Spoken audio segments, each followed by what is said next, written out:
भाइयों बहनों, नमस्कार। आप सबका हमारे YouTube चैनल न्याय भारती 1947 पर हार्दिक अभिनंदन है, स्वागत है।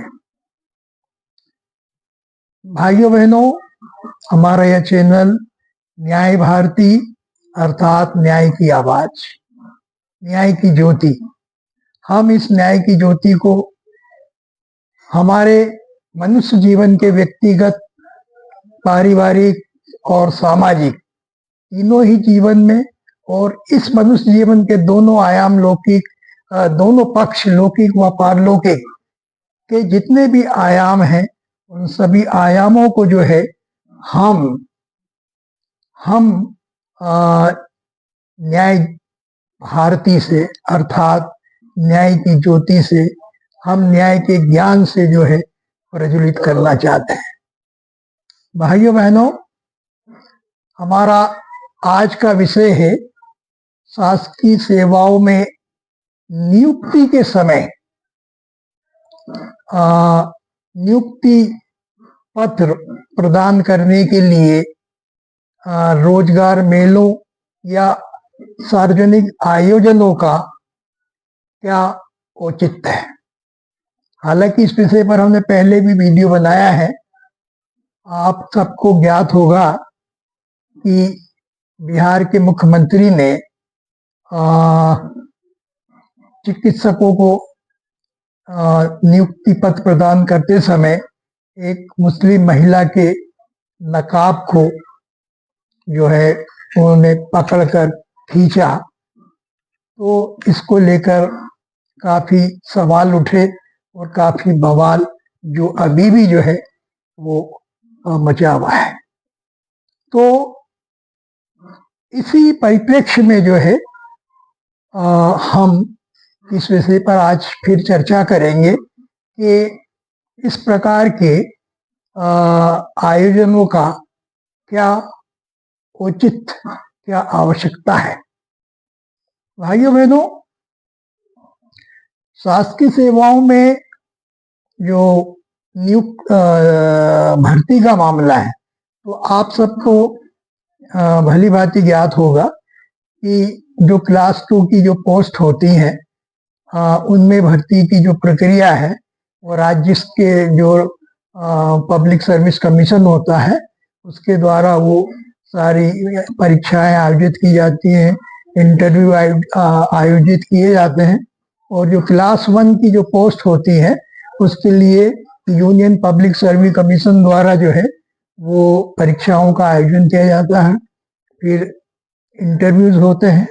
तो ये इन सब परीक्षाओं और जो इंटरव्यूज के बाद जिन अब कैंडिडेट्स का चयन होता है, जिनका शासकीय सेवा के लिए चयन होता है, उनके लिए जो है अगर जैसे क्लास 2 की पोस्ट है तो जो है वो आपका उसकी अपॉइंटिंग अथॉरिटी जो है राज्यपाल होती है, और उसके द्वारा उनके द्वारा जो है वो नियुक्ति पत्र जो है संबंधित जो विभाग होता है उसके माध्यम से जारी होते हैं। इसी तरह यूपीएससी का भी मामला होता है, वहां राष्ट्रपति के नाम से जो है वो नियुक्ति पत्र जारी होता है। अभी हम ये देख रहे हैं कि पिछले कुछ समय से जो है इस प्रकार शासकीय सेवाओं में जो है जो सक्सेसफुल कैंडिडेट्स होते हैं उनको नियुक्ति पत्र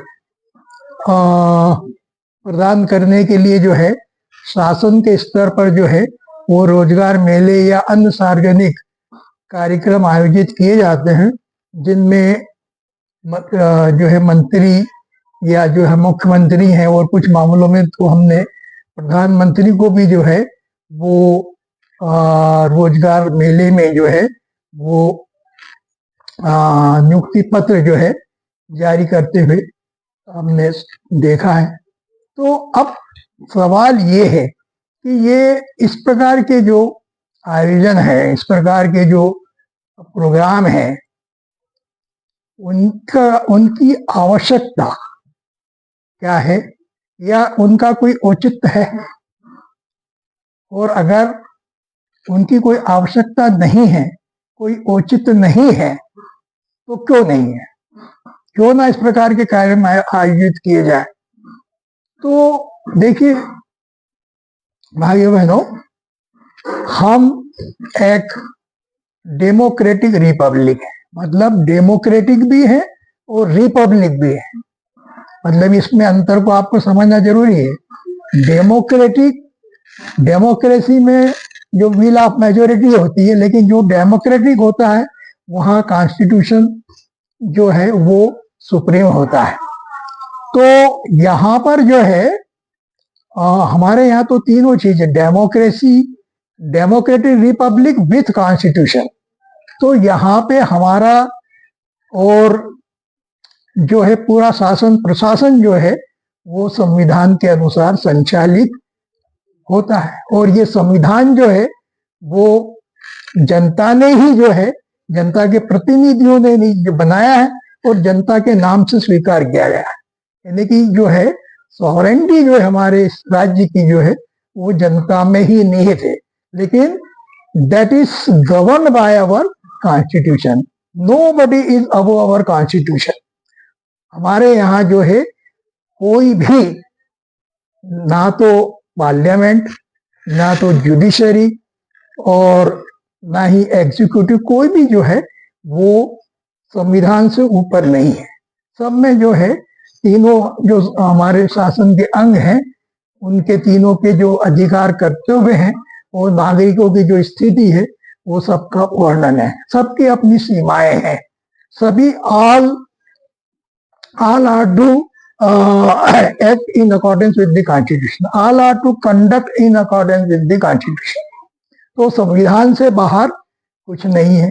तो जब हम जो है डेमोक्रेटिक रिपब्लिक विथ कॉन्स्टिट्यूशन है, तो ऐसी शासन व्यवस्था में जो है इस प्रकार के जो आयोजन है वो संविधान की आत्मा के विपरीत है, संविधान की जो भावना है उसके प्रतिकूल है। क्योंकि इस प्रकार के आयोजन किसी समय अगर जो राजतंत्री शासन व्यवस्था है, मोनार्की जिसे कहते हैं, अगर उस मोनार्की में किसी समय आयोजित होते थे, क्योंकि वहां पे राजा ही प्रमुख होता था, वो चुना नहीं जाता था। सॉवरेंटी जो थी वो जनता में ना होकर उस राजा में निहित होती थी, क्योंकि उस समय शक्ति के सिद्धांत के अनुसार जो है शासन व्यवस्था संचालित होती थी। किंतु आज हम जो है डेमोक्रेटिक रिपब्लिक विथ कॉन्स्टिट्यूशन है, where everything is to be done in accordance with the constitution.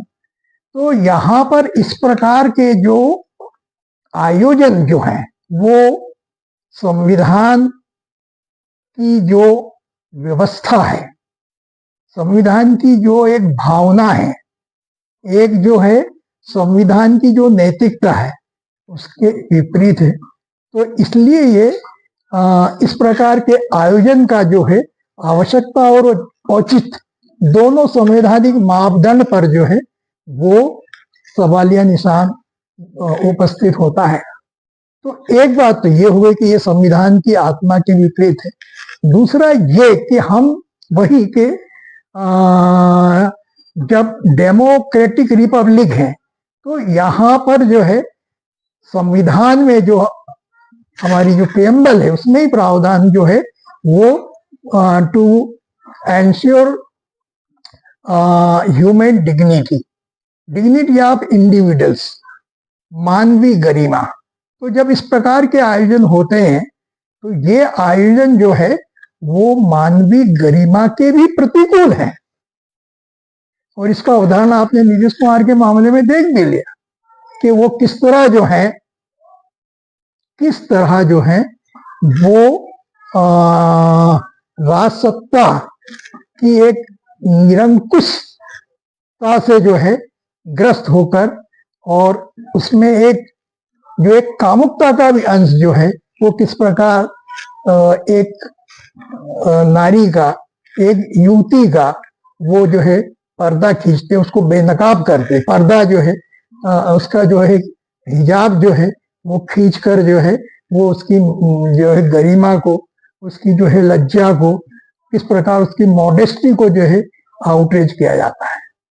अगर इस प्रकार के आयोजन ना हो तो इस प्रकार की परिस्थितियां भी नहीं बनेगी। तो वैसे भी जो है हम जो है सिटीजन्स जो हैं वो, एक कैंडिडेट जो है वो मेहनत से, परिश्रम से जो है, जो कहना चाहिए कि पीएससी है, यूपीएससी के जो क्लास 2 क्लास 1 के जो कॉम्पिटिटिव एग्जाम्स है उसको क्लियर करता है और अपनी मेहनत से आता है, और फिर वो मंत्री जी के सामने जाकर जो है वो उसका भी इंतजार करता है वो। हालांकि आजकल की परिस्थितियां तो ऐसे हो रही है कि जहां पर ये एग्जाम मतलब वैकेंसीज भी टाइम पे नहीं निकलती हैं, एग्जाम्स जो है टाइम पे कंडक्ट नहीं होते हैं, एग्जाम हो जाए तो इंटरव्यूज नहीं होते, और फिर इसके बाद नियुक्ति पत्र के लिए मंत्री जी का इंतजार करना। तो ये एक विचारणीय प्रश्न है कि एक चीज जो है वो हमारी संविधान की आत्मा के प्रतिकूल है, दूसरी ओर मानवीय और नागरिक गरिमा के प्रतिकूल है ना। तो ऐसी स्थिति में जो है यह आयोजन क्यों? अच्छा, तीसरा ये भी है कि कहीं ना कहीं जो है राजनीतिक कार्यपालिका जो है या जो राजनीतिक सत्ता जो है वो इन जो है शासकीय जो है व्यवस्था का या शासकीय पदों का जो है वो राजनीतिकरण कर रही है। इससे राजनीतिकरण होता है। राजनीतिकरण होने के साथ ही जो है इन नियुक्तियों पर भी जो है इनकी विश्वसनीयता भी जो है वो प्रश्नांकित होती है। इनकी जो चयन प्रक्रिया है उससे भी कहीं सवालिया निशान लगता है। तो ये मतलब जो है कहने का कि जो है जो शासकीय प्रशासकीय व्यवस्था जो है, या कहना चाहिए कि शासन व्यवस्था का ये कि ये राजनीतिकरण जो है राजनीतिक लाभ के लिए है, और जहां नियुक्तियों की जो है वो विश्वसनीयता प्रभावित हो रही है तो वहां भी एक सवालिया निशान खड़ा होता है। तो ये सारे जो क्वेश्चन मार्क्स जो हैं वो इसकी ये जो परिपाटी जो शुरू की गई है, जो एक ये नई परंपरा शुरू की गई है, वो विशुद्ध राजनीतिक लाभ के लिए तो साफ दिख रहा है। तो इससे हमारे जो है संविधान की धज्जियां तो उड़ी रही है, नागरिक गरिमा जो है वो भंग हो रही है, लेकिन और इसके साथ ही नियुक्तियों की जो है वो विश्वसनीयता भी प्रभावित हो रही है। तो ये जो परंपरा, ये जो परिपाटी शुरू की गई है, ये सवालिया जो है इस पर निशान लगते हैं। अब प्रश्न ये है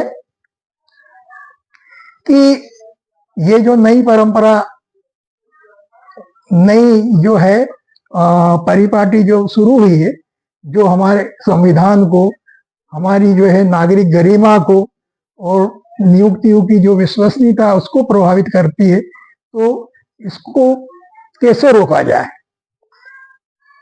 भाइयों बहनों, तो देखिए इस सब के लिए जो है हमारी न्यायपालिका जो है उसको जो है ये कर्तव्य सौंपा गया है कि संविधान का जो है, संविधान की नैतिकता का जो है वो परिपालन सुनिश्चित करे। इसके लिए जो है नागरिकों को भी जागरूक होना आवश्यक है।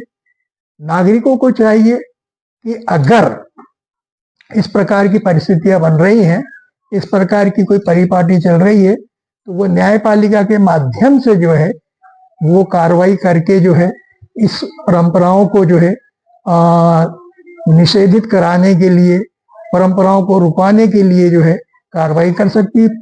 PIL के माध्यम से जो है वो पिटीशन लगा सकती है। इसके अलावा जो है वो न्यायपालिका, हाईकोर्ट और सुप्रीम कोर्ट सुमोटो जो है वो जो है इस संबंध में कॉग्निजेंस लेकर जो है समुचित आवश्यक जो है जो है आदेश पारित कर सकते हैं। तो ये सब इसलिए जरूरी है कि हमारे जो है ये एक तो ये चयन प्रक्रिया में जो है एक शुचिता बनी रहे, एक शुद्धता बनी रहे, है ना, विश्वसनीयता बनी रहे, और इसके साथ ही जो है संविधान की जो है वो नैतिकता भी जो है बनी रहे। क्योंकि चाहे वो राजनीतिक कार्यपालिका हो या चाहे वो प्रशासनिक कार्यपालिका, मतलब प्रशासनिक अधिकारी हैं, और हमारे जो मंत्री जो हैं, जो हमारे मुख्यमंत्री हैं, हमारे प्रधानमंत्री हैं, जो भी जो पॉलिटिकल एग्जीक्यूटिव कहते हैं जिन्हें, they are all bound to act in accordance with the constitution, प्रशासनिक अधिकारी भी। लेकिन जब इस तरह की जो प्रक्रिया अपनाएंगी तो प्रारंभ से ही जो है, जब उनके समक्ष संविधान की जो है उल्लंघन होने की परिस्थितियां बनेगी, तो वो कभी भी एक अच्छे प्रशासनिक अधिकारी भी नहीं बन सकते। वो खुद भी जो है वो फिर संवैधानिक प्रावधानों का या जो सिविल कंडक्ट रूल्स है उनका उल्लंघन करेंगे, वो कभी भी एक आदर्श अधिकारी नहीं बन पाएंगे। तो ये हमारे आदर्श राजनेता के लिए की दृष्टि से, आदर्श शासक जो राजनीतिक शासक है वर्तमान में, एक आदर्श डेमोक्रेसी के लिए, एक आदर्श प्रशासनिक व्यवस्था के लिए इस प्रकार के आयोजनों की कोई आवश्यकता नहीं है, इनका कोई औचित्य नहीं है। ये जो है हमारी संवैधानिक व्यवस्था पर को जो है वो प्रभावित करते हैं, और इससे पूरी व्यवस्था जो है प्रभावित होती है, और कहीं ना कहीं राज सत्ता का जो है एक राजनीतिक दुरुपयोग भी हो रहा है। इसके लिए जो है न्याय भारती को जागना होगा। न्याय भारती की ज्वाला को जो है वो आगे बढ़ाना है। Be the people of India को हम सब न्याय भारती की आवाज उठाएं, न्यायपालिका से जो है प्रार्थना करें, बल्कि तो उनका कर्तव्य है, उन्हें सुमोटो जो है इस संबंध में कॉग्निजेंस लेके कार्रवाई करना चाहिए, ताकि जो है वो विधि का शासन, संविधान की नैतिकता जो है और नागरिकों की गरिमा जो है वो बनी रहे। धन्यवाद।